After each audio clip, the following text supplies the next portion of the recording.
라는 제목을 가지고 저희가 함께 계속해서 말씀을 나누고 있습니다. 여러분, 어떤 변화가 일어나고 있는지 모르겠어요. 가정적으로, 개인적으로 하나님의 말씀을 읽을 때에 우리가 마치 다이어트를 시작하면 몸에 변화가 있기 마련이지 않습니까? 또 운동을 하기 시작하면 근육통도 생기기 시작하고 이곳저곳 안 쓰던 근육을 쓰기 때문에 아프기도 합니다. 마찬가지로 성경을 이제 읽어가면서 참 이런저런 많은 문제들이 발생하기 딱 좋은 때가 이때가 아닌가 싶어요. 우리 어제까지가 창세기를 이제 우리가 통독을 했고 내일부터는 또 출애굽기를 우리가 통독하는 시간을 가질 텐데 우리가 어찌되었건 이 지금 영적인 근육통이 생기고 몸의 반응들이 조금 안 좋게 보일지라도 그것이 정상적인 과정 중에 하나다라는 사실을 기억하신다면 우리가 포기하지 않을 수 있을 것 같아요. 특별히 우리가 올 한해 다시 말씀 앞에 아드폰테스라는 이 우리의 신앙의 선배들인 종교개혁가들이 외쳤던 기본 중의 기본, 바로 다시 우리가 본질로 돌아가자. 그것의 가장 첫 번째 본질인 하나님 앞에서 이 말씀 앞에서 우리가 서야 된다는 사실을 오늘 우리가 다시 한번 상기하시고 붙잡는 시간이 되기를 주님의 이름으로 축원합니다. 올해는 특별히 말씀 앞에 설 때에 불확실한 우리들의 앞길과 여러 가지 갈래길들, 현혹하고 유혹하는 세상의 것들을 속에서 하나님의 말씀을 잘 분별하셔서 그 길로 정진하시는 축복의 한 해가 되시기를 주의 이름으로 축원합니다. 여러분, 성경을 읽을 때에 특별히 명확하게 하나님의 뜻이 이게 하나님의 뜻이다라고 이렇게 확 전달이 되던가요? 그러지 않을 때가 더 많을 겁니다. 성경은 물론 성경을 읽을 때에 하나님이 계시해 주셔서 주님이 원하시는 길들이 이거구나라고 우리들에게 밝히 보여주는 바도 있지만 더 많은 경우에는 모호할 때가 더 많아요. 그럴 때에 우리에게 중요한 사실은 무엇이냐면 하나님의 뜻을 붙잡고 하나님의 뜻을 걸어가기 위해서는 반드시 몇 가지 장치가 필요하다라는 사실을 꼭 기억하시기 바랍니다. 그 중에 하나가 건강한 상식이 필요하다라는 사실을 꼭 기억하십시오. 성경에는 우리에게 뭐라고 말씀하시는 내용이 굉장히 많이 나오냐면 너희가 분별하라, 기억하라, 생각하라, 헤아리라, 판단하라, 기억하라, 뭐 이런 우리의 지성적인 부분에서 하나님 말씀에 순종할 것을 명하는 말씀들이 굉장히 많아요.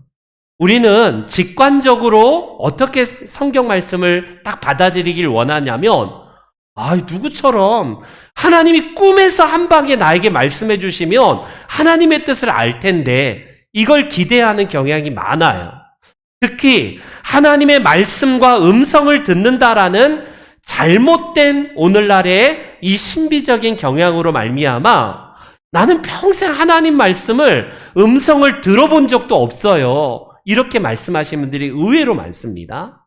여러분, 하나님의 말씀은 가장 기본적으로 우리에게 계시를 내려주실 때에 분별하면서 그 뜻을 밝히 깨닫는 과정이 필요합니다. 어떤 분의 말처럼 그것이 막 꿈의 계시처럼 누구야, 이 길로 가라 뭐 이렇게 해서 우리들에게 음성으로 물리적인 이 귀에다 대고 말씀하시는 것을 하나님의 음성이라고 착각한다면 그거는 굉장히 잘못된 생각이에요. 성경은 우리들에게 뭐라고 계속 누차 말씀하냐면 분별하라, 깨달으라, 그 길에 대해서 계속해서 헤아리고 분별할 것을 말씀을 하고 계십니다. 그렇기 때문에 건강한 상식 아래에 판단하는 몫은 우리 모든 그리스도인들이 다 할 수 있는 영역이에요. 이거는 특별한 몇몇 사람들에게만 하나님이 계시를 내려주셔서 그 사람들이 깨닫고 말했던 구약 시대가 아닌 성령의 시대의 도래는 성령께서 오셔서 우리에게 그 길을 깨닫게 하시고 가르쳐 주시고 그 길 속에 하나님의 뜻이 무엇인가를 분별하도록 성령은 우리 안에서 역사하신다라고 말씀하고 계세요. 그렇기 때문에 우리의 지성을 복종하는 데 있어서 가장 좋은 수단은 무엇이냐면 하나님 말씀을 계속 주야로 묵상하는 겁니다. 그래서 이 묵상을 통해서 내 복종치 않은 이 지성을 하나님 말씀 앞에 복종하는 데 있어서 하나님 말씀으로 계속 채워가고 우리의 헛된 것들을 자꾸 깎아나가는 훈련이 분별력을 통해서 나온다라는 사실입니다. 더 나아가서 우리의 양심 가운데 하나님의 뜻을 분별하도록 하세요. 이 양심이 죄로 인해서 많이 훼손되긴 했지만 그 하나님 앞에서의 질서 정연한 그 질서가 죄가 들어옴으로 말미암아 완전히 하나님의 형상이 훼손이 되었긴 했지만 우리 안에 남겨두신 하나님의 형상으로 말미암아 하나님은 그 뜻을 발견하도록 계속 깨우치세요. 그 중에 하나가 바로 양심입니다. 때로는 이 양심의 기능이 죄로 인하여서 마비될 때에 하나님의 말씀으로 다시 한번 우리가 정화시키는 작업을 해야 돼요. 그렇기 때문에 내가 옳고 그름을 분별할 수 있고 이것이 선이고 이것이 악인지를 하나님께서는 결국에는 말씀을 통해서 깨닫게 하신다라는 사실입니다. 오늘 우리는 그런 면에서 성경 읽기가 너무너무 중요해요. 왜냐하면 우리의 인생 가운데서 여러 시시각각 문제들을 만나고 또 선택길을 갈림길을 통해서 이 길을 갈 것인가 이 길을 갈 것인가에 대한 그 구분 속에서 내가 관성의 법칙에 따라서 가던 길을 가는 게 아니라 분별력이 있다 보면요, 이 길은 하나님이 원하시는 길이 아니구나. 그래서 궤도 수정을 해서 하나님이 원하시는 길을 걸어가는 것이 하나님의 말씀에 따라서 내 발의 등이고 내 길에 빛이신 그분의 길을 걸어가는 귀한 것입니다. 그렇기 때문에 우리는요, 하나님의 뜻을 발견하는 것이 가장 중요한 인생길의 정말 초미의 관심일 텐데 어떻게 우리가 하나님의 뜻을 발견할 수 있을까요? 여러분, 무엇보다도 하나님은 최초의 사람인 아담과 하와를 통해서 어떤 말씀을 하셨습니까? 그분은 창조의 시점에서 첫째 날부터 다섯째 날까지 동일하게 창조를 끝내고 나서 주님의 찬탄과 감탄사가 뭐였습니까? 주님은 모든 날의 마지막 이 창조의 그 첫날도 그렇고 다섯째 날까지 정말 좋다, 보기에 좋다라고 말씀하신 우리 하나님은 마지막 창조의 정점에서 사람을 창조하시고 나서 이렇게 그분은 감탄하십니다. 우리 한번 창세기 1장 읽어볼까요? 시작.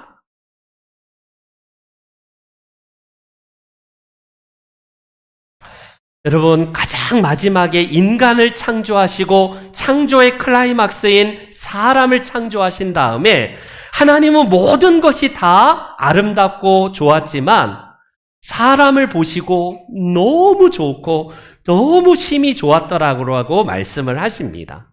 창조에 있어서 가장 정점은 하나님 닮은 인간을 창조하심으로 말미암아 그 인간이 다른 피조물과는 다른 위치에 서 있다는 사실을 뚜렷하게 말씀하신 것이 6일째의 이 감탄사입니다. 여러분, 하나님은 우리 반려견들 많이 키우시지만 반려견에게 하나님의 형상을 부여하지 않으세요. 오직 피조물 가운데에 인간들에게만 하나님의 형상을 부여하셔서 대화하는 존재로 하나님과 친구로서의 위치로서 하나님과 대화하고 인격적인 교제를 나누도록 사람을 창조하셨다는 겁니다. 그렇기 때문에 사람만이 하나님의 말씀에 귀를 기울일 수 있고 그분의 뜻을 헤아릴 수 있으며 하나님은 오늘도 그 아담의 하루하루의 삶을 관심 있고 주의 깊게 보시는 것처럼 우리의 삶을 하나님은 주의 깊게 보시고 하나님의 말씀을 듣기를 원하신다라는 사실입니다.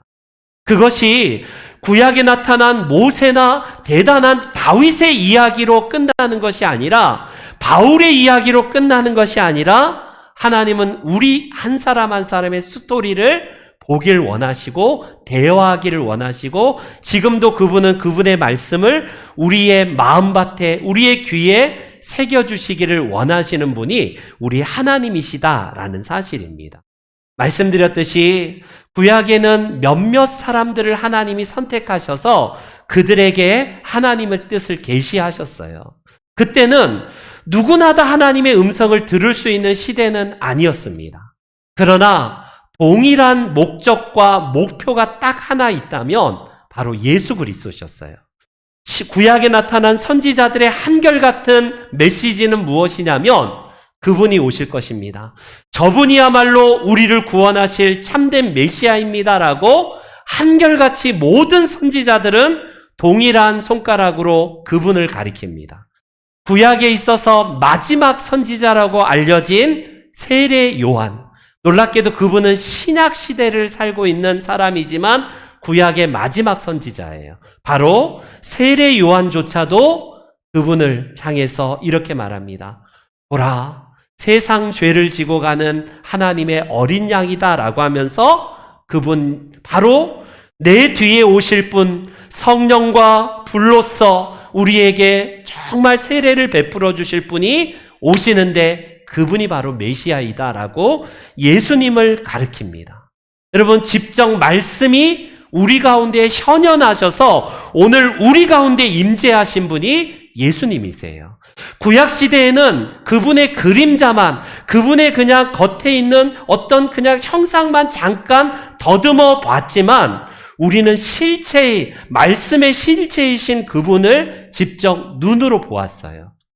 그런 시대를 살아가는 우리에게 하나님은 지금도 그분의 뜻을 분별하기 위해서 빌립보서에서 이런 말씀을 하십니다. 빌립보서 2장 13절 말씀을 다 같이 한번 우리 봉독합니다. 시작.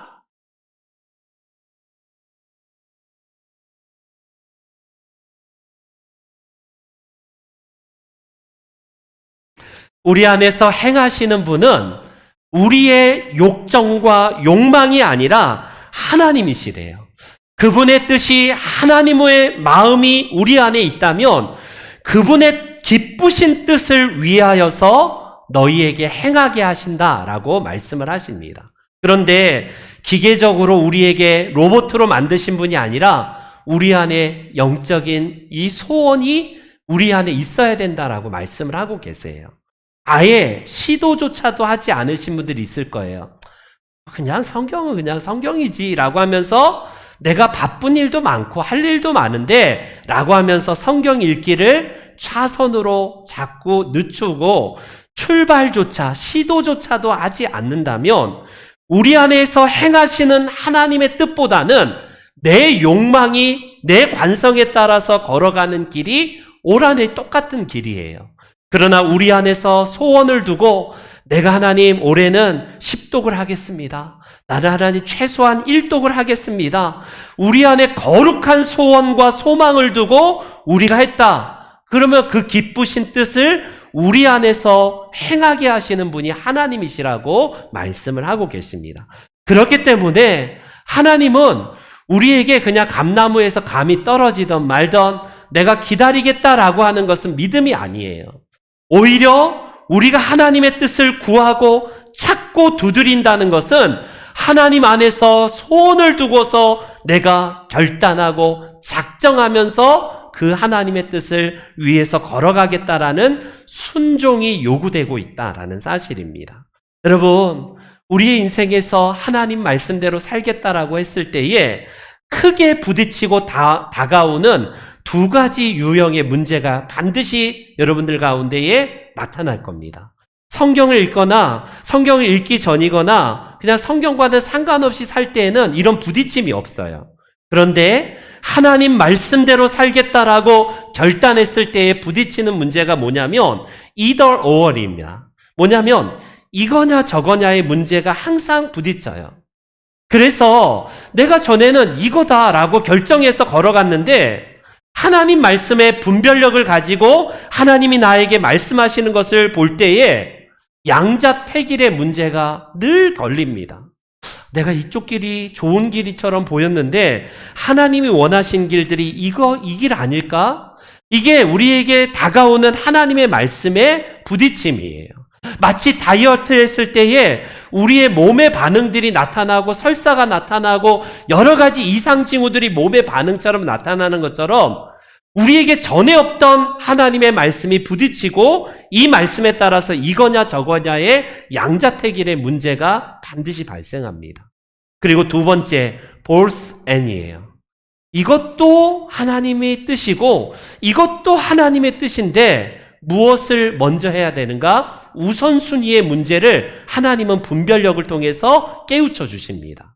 그래서 우리는요, 어떻게 생각하고 판단하고 결정해야 될 것인가를 매사에 모든 문제 가운데에 하나님은 말씀을 하고 계신다라는 사실이에요. 여러분, 그런 면에서 우리에게 있어서 솔로몬은 참된 우리의 신앙의 선배입니다. 그가 왕 위에 처음 자리에 앉았을 때에 얼마나 두려웠을까요? 그의 선대인 아버지의 누가 되지 않도록 하기 위해서 자기처럼 지혜도 없고 부족한 내가 어떻게 이 나라를 다스릴까? 그는 염려하면서 근심할 때에 꿈에 하나님이 나타나셔서 그에게 계시하지 않습니까? 그럴 때에 그가 구했던 내용이 열왕기 상에 나오는데 그는 이렇게 하나님 앞에 구하고 기도합니다. 같이 그의 구하는 바를 같이 함께 우리 봉독해 볼까요? 시작.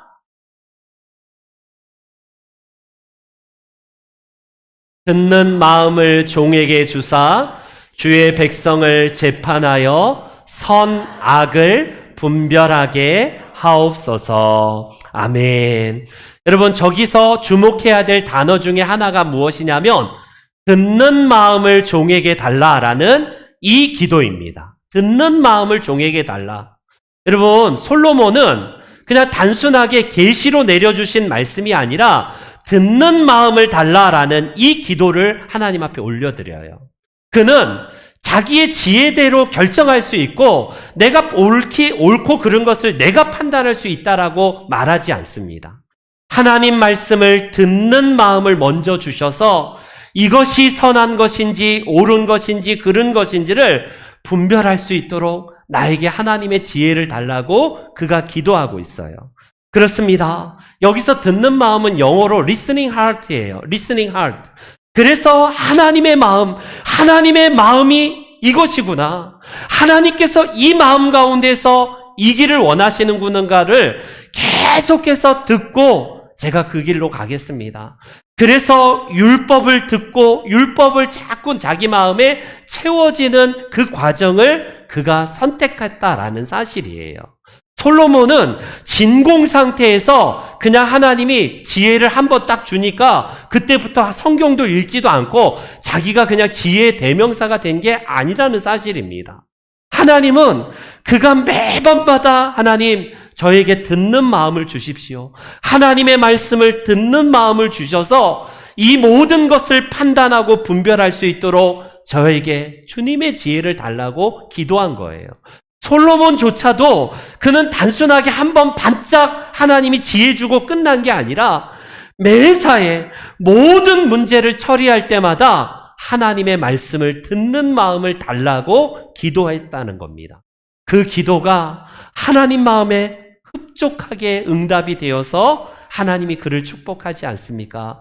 내 기도에 내가 응답하겠다 하면서 네가 듣는 마음을 원하는구나. 네가 구하지 아니하는 부와 귀와 영화도 주겠다라고 하시면서 그를 축복하십니다.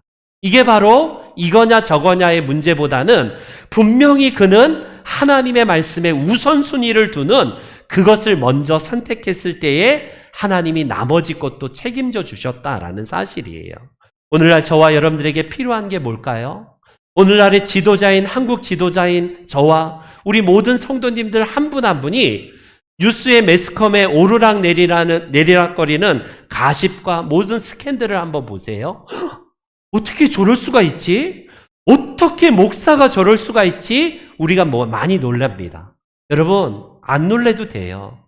우리가 원래 그런 사람입니다. 본질 자체가 악한 본성을 따라가요. 왜 그런 뉴스거리에 가십거리에 올라가고 스캔들에 자꾸 주인공이 될까요? 얼마든지 저도 그런 주인공이 될 가능성이 100% 아니 200%의 사람이에요. 왜 그럴까요? 듣는 마음이 없기 때문에 그래요. 분별력이 사라지면 선, 악을 구분할 줄 아는 것이 우리 안에서 기능이 멈춰버려요. 분명히 이것이 하나님이 기뻐하시지 않는데도 불구하고 관성의 법칙에 따라 그 길로 가는 것을 자연스럽게 갑니다. 이게 듣는 마음이 없는 사람들의 본질적인 특징이에요. 내가 이렇게 하면 하나님이 기뻐하시지 않는데 라고 말은 하는데 실제적으로 말은 하면서도 그 길로 자꾸 죄악의 길로 가는 이유가 뭘까요? 듣는 마음, listening heart가 없기 때문에 그래요. 성경은 우리들에게 분별력을 주셔서 그 길을 갈 때에 여러분 교훈과 책망과 바르게 함과 의로 교육하기에 유익하다라고 말씀하십니다. 내가 자연스럽게 걷는 길이 성경을 읽고 묵상하다 보니까 성령께서 내게 깨우침을 주세요. 아니야, 그 길 아니야. 궤도를 수정해 주시고 옳은 길, 바른 길을 선택하셔서 걸어가게 하십니다. 아니 그 길은 가시밭길이고 좁은 길인데요. 남들이 손가락질하고 그 길은 바보 같은 길이라고 하는데요. 그래도 성령께서는 그 길로 우리의 길을 인도해 가십니다. 전에 넓은 길, 사람들에게 박수받고 인정받는 길이야말로 비록 그게 죄악의 길이고 넓은 길이어도 같지만 분별력, 든든 마음이 있을 때에는 그 길을 이제는 거부하고 하나님이 원하시는 길들로 가게 됩니다. 이런 면에서 다윗이 대표적인 사람 아닐까요? 다윗은 하나님께서 유일하게 내 마음에 합한 자라고 칭찬할 정도로 매사에 분별력을 가졌던 사람입니다.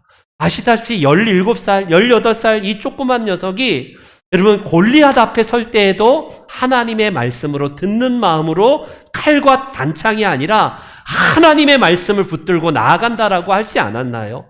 그는 왕 위에 앉아 있어도 매사에 목동이었을 때나 어느 때나 하나님과 그 듣는 마음을 가지고 있던 사람이에요. 근데 어느 날 그가 낮잠을 자고 일어나서 옥상에서 거닐다가 목욕하는 여인을 봅니다. 그 목욕하는 여인을 본 것 자체는 잘못이 아니에요. 머리 위로 새가 지나가는 것, 여러분, 그건 어쩔 수 없을 겁니다. 그런데 문제는 뭐냐면 거기서 듣는 마음을 가져야 되는데 저 여인이 누구인지 알아보라라고 부하를 보내요. 신하를 보냅니다. 알아봤더니 여러분 자기의 충직한 부하인 우리아의 아내예요.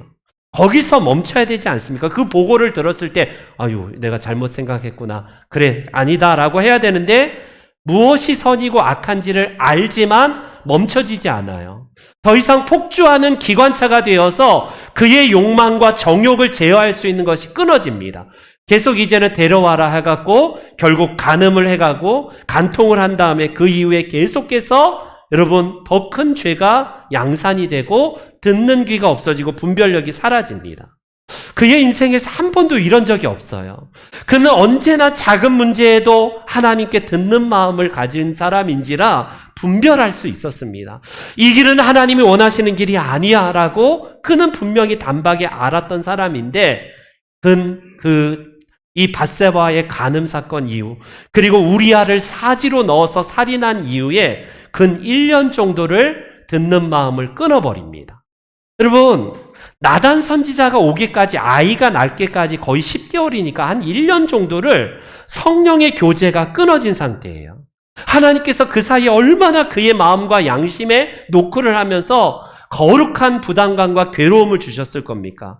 그런데 그는 그 사이에 하나님 말씀을 끊어버리고 분별력이 사라지고 듣는 마음이 없다 보니까 이제는 세상 사람들보다 더한 본성이 그 안에 나타나지 않습니까? 계속된 그의 모습은 결국 파멸과 고통으로 계속 치닫는 그런 모습을 보여주고 있어요. 여러분, 저와 여러분들도 마찬가지 아닐까요? 우리가 교회에 나왔다는 그 자체로, 나는 예배 한 번 드렸다는 자체로 우리의 신앙이 유지가 되기는 건 어려워요. 그거는 정말 힘듭니다.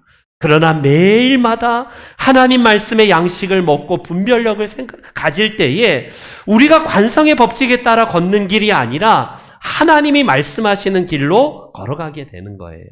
오늘도 우리 머리 위에는 하루에도 수십 마리, 수백 마리, 수천 마리의 새떼가 날아다닐 겁니다. 그거 우리가 새떼를 우리 머리 위로 못 지나가게 어떻게 막습니까? 마찬가지예요. 마르틴 루터는 그런 면에서 이렇게 얘기합니다. 마르틴 루터는 새가 우리 머리 위로 날아가는 것은 막을 수 없다. 그러나 우리의 머리 위에 둥지를 트는 것은 최소한 막을 수 있다라고 말합니다.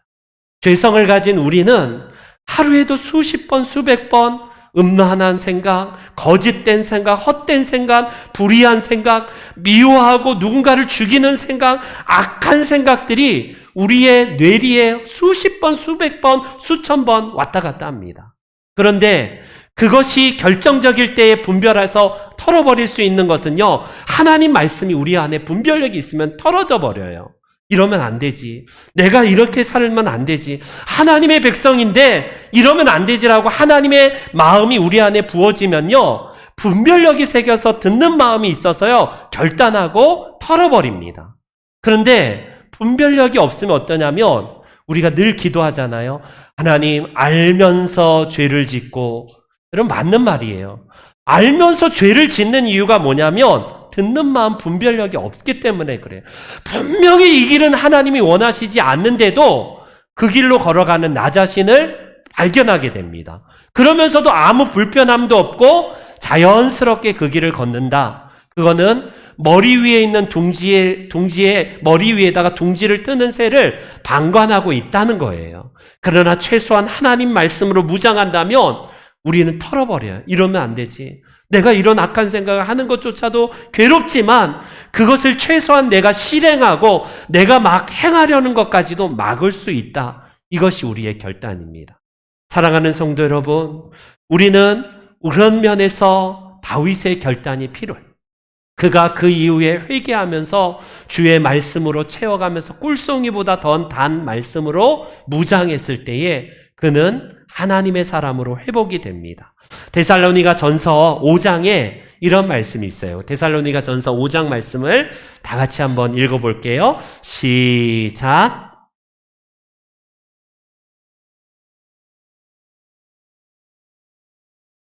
여러분, 범사라는 말을 꼭 기억하십시오. 내가 이 정도쯤이면 성경을 안 읽어도 하나님이 기뻐하시고 하나님이 원하시는 뜻이 안다. 그런 거 없어요.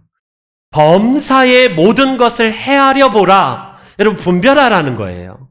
모든 것을 분별해 볼 때에 이것이 하나님의 뜻이구나. 이것이 하나님이 기뻐하시고 온전하시고 선하신 뜻이구나. 거를 헤아려 보라는 겁니다. 우리의 지성으로 분별하라는 거예요. 그렇기 때문에 말씀을 통해서 분별력을 생기면 그 범사가 하나님의 뜻 가운데 거할 수 있지만 만약에 그렇지 않는다면 악이 우리를 잠식하여서 그 모든 것이 악한 길로 걸어갈 수밖에 없다라는 뜻입니다. 사랑하는 성도 여러분, 이제 말씀의 결론을 맺을게요. 우리는 어쩌면 이거냐 저거냐의 문제, 그런 거 있어요. 우리 사탄이 내주는 우리 그 선택지가 있지 않습니까? 야, 하나님 말씀보다는 먹는 거 선택해. 이게 우선순위야 라고 이거냐 저거냐의 문제에서 여러분 어떻습니까? 이거냐 저거냐에서 하나님 뜻을 분별하는 것은 더 쉬울지도 모르겠어요. 근데 문제는 뭐냐면 이것도 분명히 하나님의 뜻이고 이것도 하나님의 뜻일 때 그게 모호함이 있습니다. 먼저 무엇을 해야 되지라는 이것은 결코 우리가 잘 분별하지 못해요. 그런데 성경은 이것도 우리들에게 중요한 관점이라고 말합니다. 예를 들어서 여러분, 우리 6장, 그 마태복음 6장 33절에 그런즉 너희는 먼저 그의 나라와 의를 구하라. 그리하면 나머지 이 모든 것들은 너희에게 더해질 것이다 라고 먼저 우선순위의 문제를 말씀하고 계세요. 여러분, 돈 버는 게 그게 죄입니까? 전혀 죄가 아니에요. 먹는 것, 마시는 게 죄입니까? 죄가 아니에요.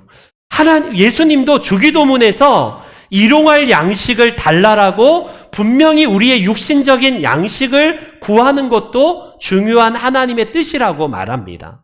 그런데 예수님은 무엇이 우선순위의 문제인가를 분별하라라고 말씀을 하고 계세요. 많은 경우에 우리는요, 하나님과 만몬 중에 둘 다를 섬길 수 없기 때문에 우선순위의 문제로 항상 염두에 두면서 신앙생활을 해야 됩니다. 예를 들어서 여러분들 올 한해 여러분 세운 계획 중에 중요한 일이 있을 것이고 긴급한 일이 있을 거예요. 그런데 대부분의 사람들은 중요한 일보다는 긴급한 일에 매몰돼요. 거기에 우선권을 두고 달려가다 보니까 어떤 일이 발생합니까? 예를 들어서 돈의 문제를 한번 쉽게 말씀해 드려볼게요. 돈 버는 거 정말 긴급한 일이에요. 정말 회사에서 승진하고 우리가 대학 가고 이런 여러 가지 긴급한 일이 있을 겁니다. 아무래도 중요한 일은 차선으로 밀릴 거예요. 예를 들어서 평상시에 운동을 통해서 건강을 유지하는 것, 그리고 양서를 통해서 좋은 책들을 읽어가는 것, 그 중에 우리가 예배 참석하고 성경을 읽는 것 굉장히 중요한 일 아닙니까? 이거는 중요한 일이지만 긴급하지 않기 때문에 차선으로 밀려요. 성경 읽기 오래 안 해도 내가 시간 날 때 은퇴하고 나서 나는 천천히 해도 돼. 내 입과 내 마음에서 점점 멀어집니다. 그럼 어떤 일이 생각이 나면 긴급한 일에 매몰되다 보면 결국 긴급한 일에 그것 자체가 우상숭배가 되어서 결국 하나님 말씀의 분별력이 사라지게 된다라는 사실이에요. 그렇기 때문에 우리가 사랑이 필요해. 이 대목에서 사랑이 없이는 아무것도 아닙니다. 그런즉 믿음, 소망, 사랑, 그 중에 제일은 사랑이라고 한 우리 하나님의 말씀이 있는데, 사랑이 필요하기 때문에 이 성경을 읽을 때에도 여러분 중요한 것이 사랑하는 마음이 필요합니다. 조선시대의 대표적인 명문가이자 문장가인 유한준이라는 그런 유한준이라는 문장가가 있습니다. 저분이 이야기한 것을 유홍준 교수의 나의 문화 유산 답사기라는 책에서 인용하는 대목에서 가져왔는데, 그는 이렇게 얘기를 합니다. 사랑하면 알게 되고 알게 되면 보이나니 그때 보이는 것은 이전과 같지 않으리라. 이런 문장을 남깁니다. 굉장히 유명한 문장이죠.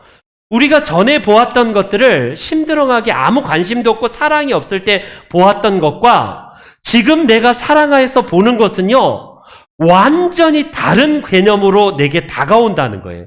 이전에 보았던 것과 사랑했을 때 보았던 것이 완전히 천지 차이로 보인다는 겁니다. 그러지 않나요?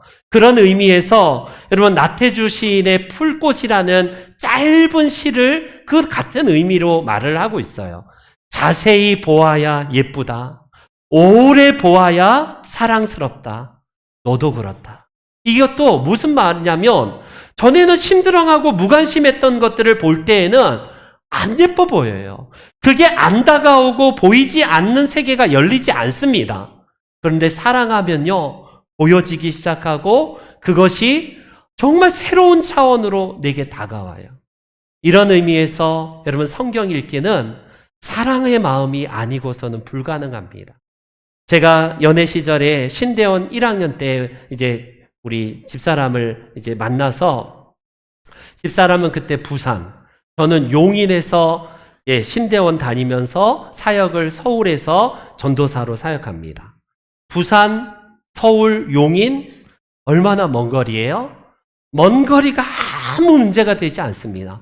월요일 하루 그 피곤한데도 불구하고 월요일 날 새벽같이 내려가고 올라와요. 그래도 아무런 힘든 것도 없고 피곤한 것도 없습니다. 왜요?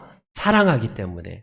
이 사랑의 마음이 있기 때문에 집사람도 그 6일 동안에 7일 동안에 일을 하면서도 올라와서 만나고 잠깐 만나고 내려가는데도 피곤치 않는 게 뭘까요?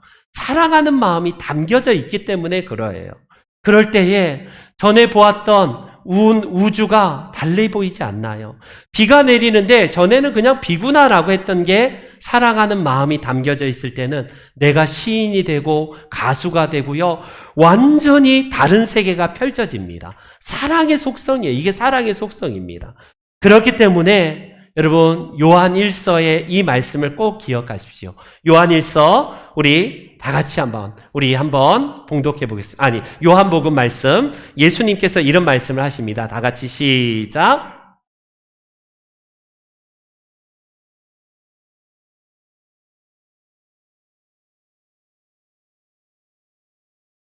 여러분, 예수님도 하나님을 사랑하시기 때문에 그분이 인성을 입으신 상태에서 당신 뜻대로 한 게 아니라 하나님이 기뻐하시는 일을 나도 행한다라고 말씀하세요.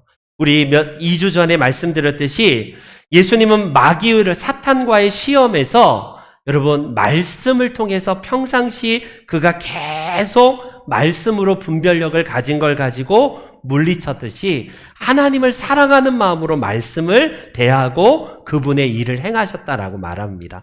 요한복음 8장 28절 다시 한번 또 읽어볼게요. 시작.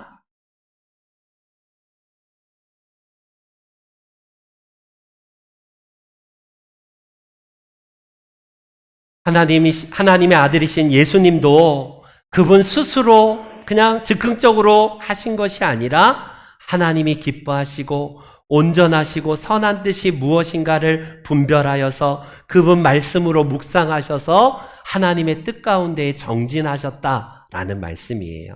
그렇기 때문에 여러분 성경 읽기의 시작은 하나님을 사랑하는 마음에서 시작하셔야 돼요. 요한일서 5장 3절 말씀에 대표적으로 이 말씀을 하십니다. 하나님을 사랑하는 것은 이것이다. 명확한 하나님의 뜻이죠. 어떻게 우리가 하나님을 사랑하냐면 그 하나님을 사랑할 때 나타나는 특징, 우리가 그의 계명을 지키는 것이라. 그의 계명들은 무거운 것이 아니다라고 말씀합니다. 아무리 멀어도 거리의 문제가 되는 게 아니에요. 사랑의 마음이 있다면 서로 규약을 맺고 우리가 한 달에 몇 번씩을 만나는 거가 그게 율법입니까? 왜 이렇게 힘들게 만나자라고 하는 거가 그렇게 말할 수 있겠어요? 마찬가지예요. 하루에 3장, 4장을 읽고 하나님 말씀을 통해서 내가 무장하겠다 하는 것은 율법이 아닙니다. 그것은 사랑을 통하여서 하나님께 나아가고자 하는 자발적인 우리의 열심이자 하나님을 사랑하는 마음에서 나오는 발로예요. 사랑하는 성도 여러분, 올 한 해 우리 하나님의 뜻 찾기를 먼 곳에서 찾지 마십시오. 꿈에서 누구야, 그걸 기대하지 마세요. 누구는 그렇게 말씀을 들었대는데요. 여러분, 그거는 말도 되지 않는 얘기예요.